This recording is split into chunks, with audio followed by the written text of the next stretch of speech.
邪魔だ。笑わせるな。救ってくれる日か。誰にも奪わせはしない。誰かいないのか。まだ使命が残った。誰がまた心が当てる。這い回ってくる。 So, Ancient Knights is out. Or, was out. It's been a while since I made a list, and there's lots of new and interesting cards to look at. We've got the 3 rulers in the set and their support, plus the myriad of reprints and other support for our starter deck archetypes.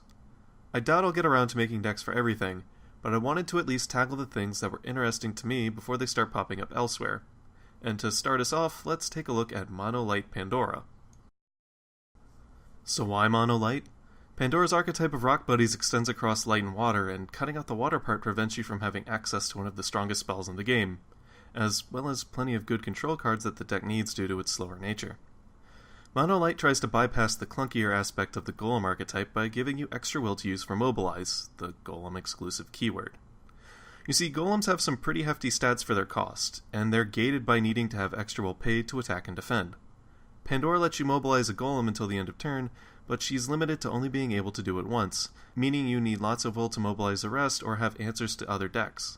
It also helps that a lot of the strongest in-archetype cards for Golems are all light type as well, meaning we don't lose too much from the deck's core. Let's quickly move on to our ruler before getting into everything else. Pandora is the cornerstone of the deck, and I honestly don't see any Golem-centric strategy working without her. The only ability on a ruler side is to let you mobilize a Golem for free until the end of turn, but only once per turn. This means that if you can continually recover whatever Golem she uses this ability on, you can continually swing and block as needed. With anything else, you would have to pay the mobilize cost each time. She flips for 1 light whenever you have 3 Golems in play and turns into Pandora, Guardian of the Temple. She has a pretty beefy 10-20 body and mobilizes all Golems while she's out.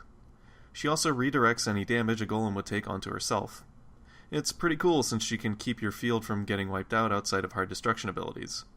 She can also pay 4 will to boost all Golems you control by 4/4 till the end of turn, which you can do multiple times, assuming you have enough resources to do so. I feel like it goes without saying that one of the key things we want to do is cast Judgment with Pandora as soon as possible.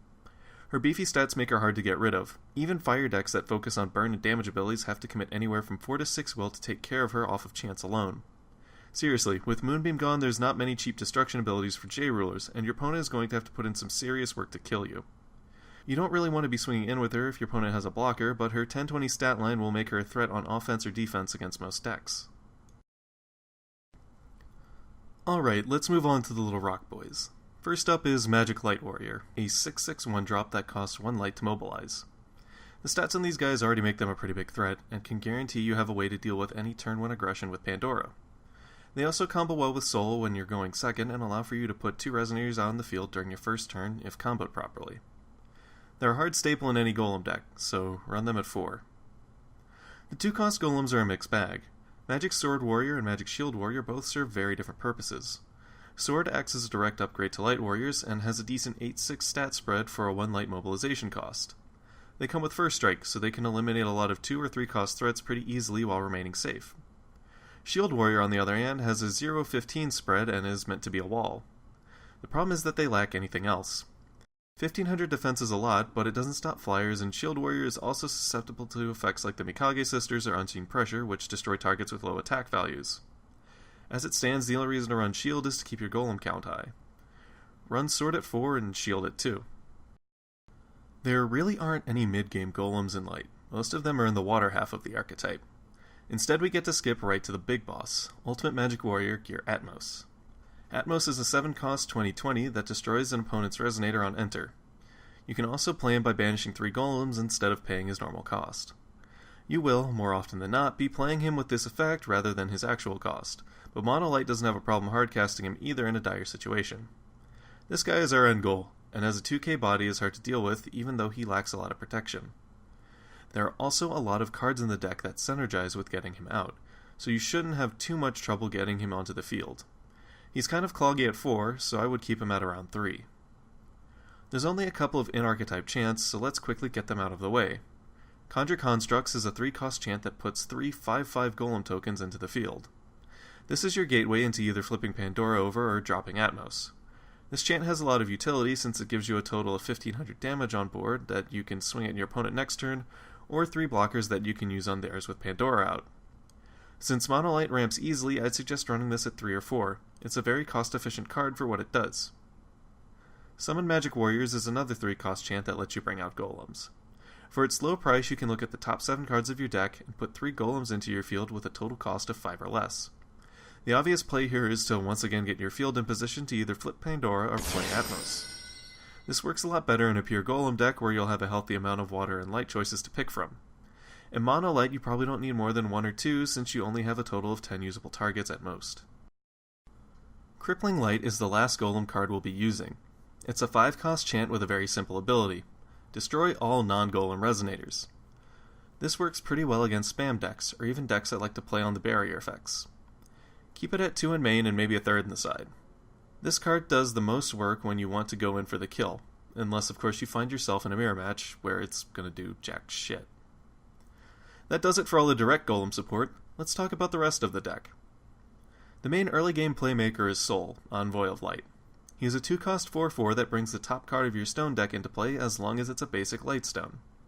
You shouldn't be running anything except basic light stones, so he's a required 4 of in any mono light build. You want to mulligan for this guy if you can. He really does set the deck in motion and allow you to get an edge over your opponent early on. If you can outpace your opponent in resources, you have a better chance of closing a game out early. Lumia Praying for the Future is the only other low-cost resonator the deck needs to run. She's a 1-cost 2/5 that allows you to put a card from your graveyard on top of your deck when a lightstone enters your field. She's a decent wall early on, but her real value lies in recycling chants like Conjure Constructs or even putting a dead golem back on your deck. You don't need her at more than 2 or 3, since a lot of her value is going to come later rather than early. Light has a lot of really good 3 and 4 cost resonators that you can splash into the deck, but I think that these are some of the better choices. Amaterasu works well with your golems, or even Pandora, by boosting their already beefy stats with Inheritance. She can also recur herself from the graveyard by paying 2 light and resting 2 of your recover resonators. You don't need to mobilize your golems for this effect, so it gives them an extra use if you can't swing or block with them that turn. Glorious provides nice targeting destruction, and her quick cast ability allows her to be played on either player's turn. It's a shame we can't make use of her fire-related ability, but the card destruction is the main reason we want her. Ryula feels pretty self-explanatory. Even though Pandora has some pretty huge stats, she can still die due to other things. Ryula lets Pandora come back, and that's about it. Remember that your non-golem card should supplement your strategy, and that these 3 are only the tip of all the various things you can do to add to a ramping light deck.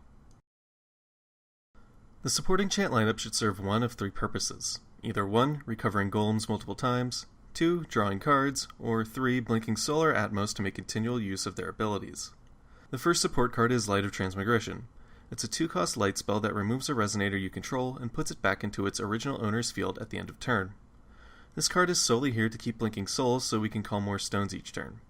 You can also use it on Atmos or even Glorious if you want, since it will reactivate their automatic abilities as well. Since this card has Remnant, you don't need to run more than 2 copies at most, and in all honesty, unless you have some more enter abilities to use with it, you could drop it for other light support options. The next support card is Manifestation of Power, and it's probably the most important non-golem card in the deck.